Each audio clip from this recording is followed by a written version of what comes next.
Why is it that sometimes something feels impossible to attain and somehow we manage to do it quite easily? And sometimes something that feels even easy to attain, we just can't do it.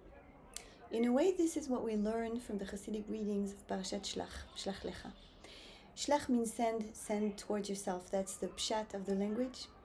And it's the parasha known as the parasha of the meraglim, the scouts that were sent by Moshe to scout the promised land.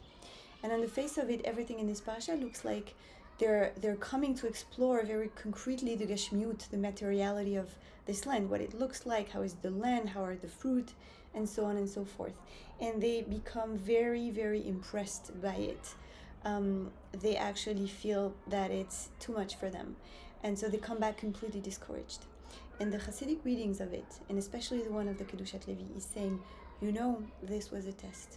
This was a test, and on a symbolic level, the land is this promised land. We all have a promised land. Sometimes it's this relationship, and sometimes it's this job, and sometimes it's, this project, right? That's the promised land. And the promised land is filled with nitzotzot, with sparks.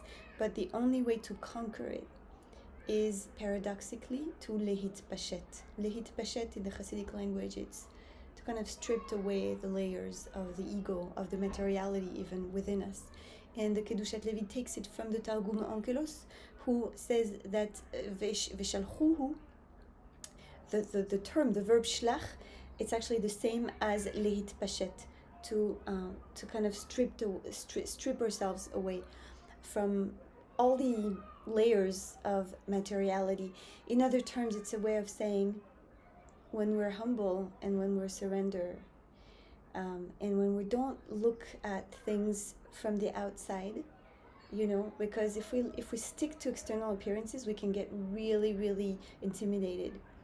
But if we strip ourselves bare in a way, and we go inside and we meet things from our interiority to the interiority of what I'm meeting, then there are no limits to what I can conquer.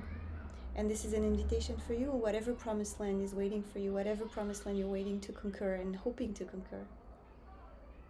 Can you start with that moment of humility, of kind of, taking the armor down, going inside and meeting the thing from inside? Because when you are aligned, he says, the Kedouchat Lévi, nothing can resist, and all the nitzotzot give themselves to you.